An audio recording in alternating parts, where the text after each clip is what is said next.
Well, there are, of course, countless cases of people who are tortured, many of whom are then killed. One such person is Everardo Bawanca, who was part of the Mayan resistance force in Guatemala back in the early 90s. He was captured and tortured for nearly 3 years, then injected with a toxic gas that caused his body to swell. And according to a much later and still fuzzy investigation, he was then placed in a full body cast and either thrown out of a helicopter or dismembered. From what is known about the case, those who held him, who tortured him, were trained at the School of the Americas. So we want to go ahead and talk to his wife, human rights lawyer Jennifer Harberry. Jennifer is also the author of this book, Truth, Torture, and the American Way, The History and Consequences of U.S. Involvement in Torture.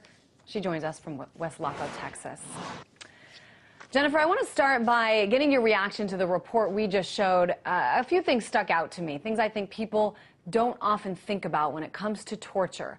You know, that the torturer has to dehumanize himself in order to dehumanize another human being, and that this is a serious problem for the spirit and the soul of this country. What's your reaction to all that? Well, I think that's absolutely true.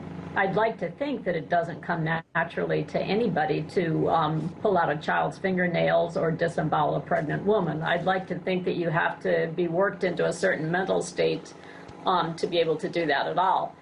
I think in terms of the soul of our country, that Patrick Henry, one of the founders of this country, said it the best, which is the early colonialists came to this country fleeing religious persecution, the rack, the screw, and the star chamber. And that if the United States was allowed as a brand new government to use those techniques, even in the name of national security, that we are, quote, lost and undone, end quote. I think a lot of people who live in the United States don't think of this country as being one that supports torture. Guantanamo Bay, though, is, of course, run by the U.S., and also the School of the Americas, called by some the School of the Assassins. To what extent do you think people are actually conscious of the fact that this goes on here, that there are some definite hypocrisies here? Well, I think a lot of people are not conscious of that because our government is very careful to do that outside our boundaries and much less inside, although certainly most minorities can tell you that it's happened and always has.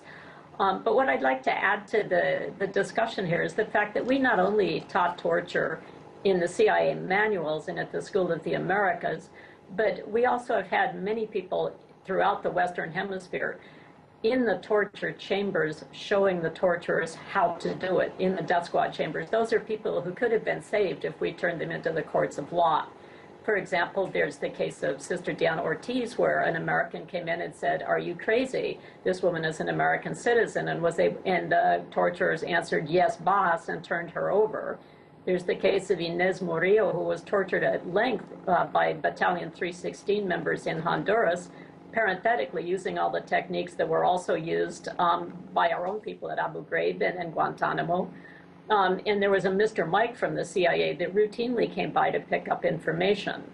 In Everardo's case, not only was the head of intelligence who was in charge of the prisoner program, that's current presidential candidate Otto Perez Molina, not only was he trained at the School of the Americas, but also a number of his torturers were, in fact, on CIA payroll, as we found out after my hunger strikes. I think these are really important cases that you bring up, and they're certainly everywhere. One of the most famous cases, of course, though, that of Bradley Manning, the accused WikiLeaker.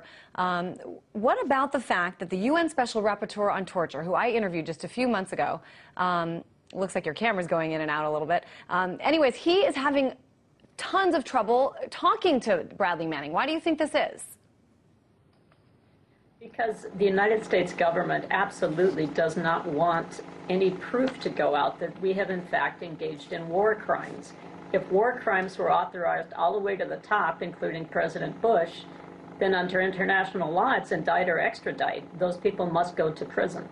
All right, Jennifer Harberry. I'm so sorry we are out of time. Jennifer Harberry, human rights lawyer and author of Truth, Torture, and the American Way.